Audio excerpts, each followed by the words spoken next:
Hi buddies, first of all, sorry for this late video. Actually, I was not well and I am not prepared for these videos. I am busy somewhere. Okay, so in this video, I must talk about data, what are data structures and what are algorithms. In next video, I will cover the main topics which will be helpful for you to learn data structures easily, or I will tell you that what are the topics you need to cover before starting data structures. Okay, so I hope you enjoy this video. It was very simple as expected, and in next video I will definitely try to take as much as easier, which will be helpful for you to for better understanding. Okay, so let's continue the part. I hope you liked. Okay, all the best. इसमें हम क्या पढ़ेंगे, data structures and algorithm के बारे में। यहाँ पे हम जानेंगे कि डेटा स्ट्रक्चर्स पहले होता क्या है और एल्गोरिथम क्या होता है। पहले हम जानते हैं कि डेटा स्ट्रक्चर क्या होता है। सिंपल लैंग्वेज में समझें, जैसे एक मेमोरी ब्लॉक है, ये इसके मेमोरी ब्लॉक्स हैं।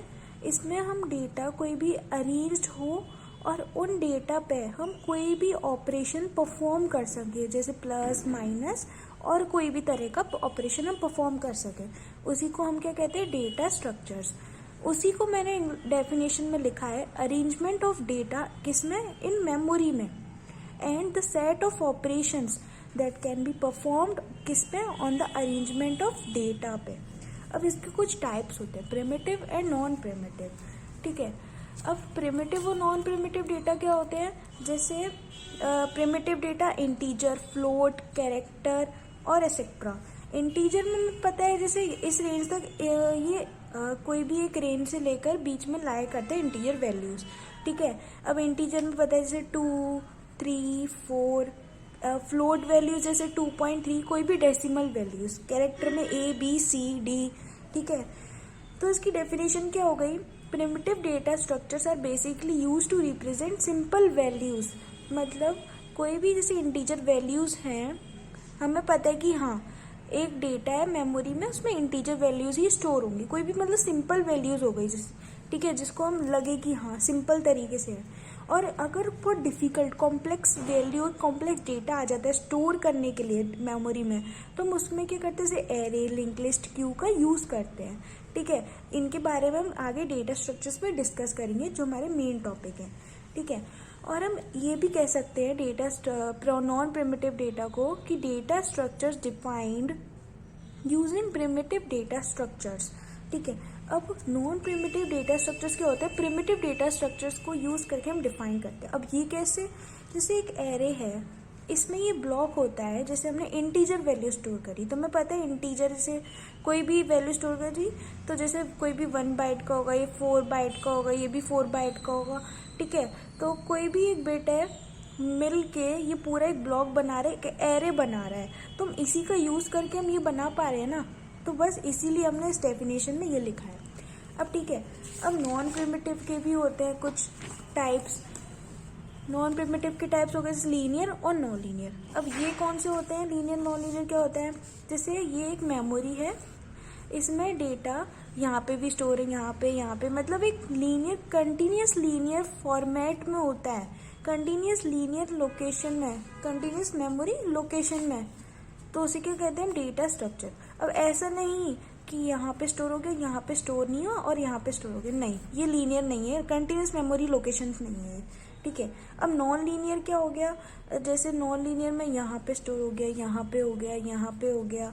ठीक है, अब ये सब कनेक्ट मतलब एक ग्राफ के फॉर्मेट में हो, जैसे ग्राफ के फॉर्मेट में, ट्री के फॉर्मेट में, जो हम आगे डेटा स्ट्रक्चर्स में टॉपिक आएगा, ये बहुत वास्ट टॉपिक और इम्पॉर्टेंट भी है, ठीक है, समझने के लिए, जिसके बारे में डिस्कस करेंगे आगे। तो वही लीनियर डेटा स्ट्रक्चर्स का एग्जांपल हो गया एरे, स्टैक, जिसमें हम कंटिन्यूस मेमोरी में स्टोर करते हैं, और नॉन लीनियर डेटा स्ट्रक्चर से ग्राफ और ट्री।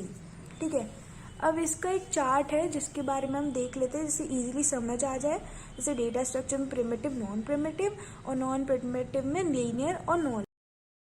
तो हम डिस्कस करेंगे एल्गोरिथम क्या होती है। यहाँ पे हमने पढ़ा कि डेटा स्ट्रक्चर्स क्या होते हैं, पूरा डेटा स्ट्रक्चर्स के ग्राफ पढ़ा। अब हम पढ़ेंगे कि एल्गोरिथम बेसिकली होता क्या है। एल्गोरिथम क्या होता है, a step by solution of a problem. अब हम कोई भी कोड लिख रहे हैं, सपोज कोई भी हम कोड लिख रहे हैं, तो हमें उसको पता है कि हमें स्टार्टिंग में पहले हम स्टेप 1 लिखेंगे, फिर स्टेप 2 लिखेंगे। ऐसा तो नहीं है कि हम सीधे स्टेप 4 पे आ जाएं, तो ये गलत होगा। हम एक एक करके स्टेप करते हैं कि नहीं, पहले हेडर फाइल आना चाहिए, फिर उसकी मेन आना चाहिए, फिर उसके अंदर उसका फंक्शंस वगैरह आने चाहिए, फिर उसे कॉल करना है, मतलब ऐसे लाइन बाय लाइन जो हम कोडिंग में लिखते हैं। तो वही एल्गोरिथम क्या होती है, अ स्टेप वाइज सॉल्यूशन होता है, लाइन बाय लाइन सॉल्यूशन किसका, कोई भी एक प्रॉब्लम का, जिसको हम कोड लिखते हैं कोई भी प्रॉब्लम का। अब उसके कुछ कैरेक्टरिस्टिक्स होते हैं कि एल्गोरिथम बेसिकली होनी कैसी चाहिए। अब पहला है, an algorithm must produce at least one output. जो हम एल्गोरिथम लिखेंगे, जैसे कोड हम कोई भी लिख रहे हैं, उसका कम से कम एक आउटपुट तो आना चाहिए, ठीक है। अगर आउटपुट आएगा ही नहीं तो मतलब कुछ तो गलती है। बिना आउटपुट के हम उसको लिखने का फायदा क्या है कोड का, ठीक है। पहला तो अपना ये हो गया। अब सेकंड है, an algorithm can take no और मोर देन वन इनपुट। जो भी एल्गोरिथम है, या तो वो इनपुट नहीं ले। अब इनपुट नहीं ले मतलब कैसे, जैसे हमने सिंपल प्रिंट करा दिया कोड में, कोई भी जैसे हेलो प्रिंट कराया, तो उसमें कोई भी इनपुट ले नहीं रहा है हमसे। या फिर ऐसा कोड हो जिसमें हमसे एटलीस्ट एक तो प्रिंट ले, या फिर उससे ज़्यादा ले हमसे इनपुट ले, ठीक है। तो वो क्या हो गया, एक ये हो गया।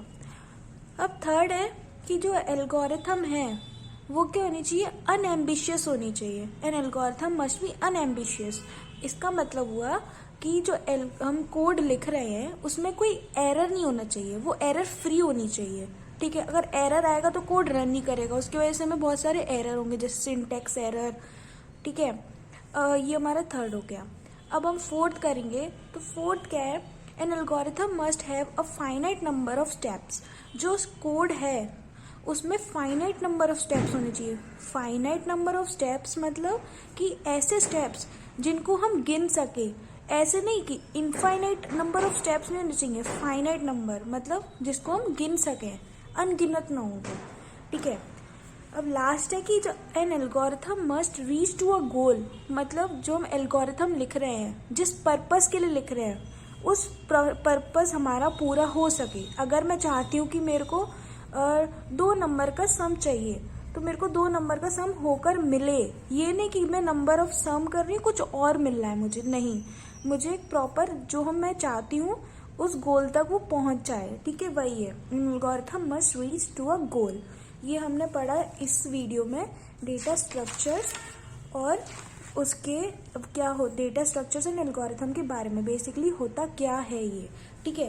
अब नेक्स्ट वीडियो में हम उसके बारे में उसके आगे और डिस्कस करेंगे कि क्या होता है। और हमें जैसे प्रीवियस में जैसे हमने C++ पढ़ा होगा, तो उसमें हमने कौन से ऐसे टॉपिक्स हैं जो हमें कवर करने चाहिए, जो डेटा स्ट्रक्चर्स में यूजफुल होगा हमारे लिए, ठीक है।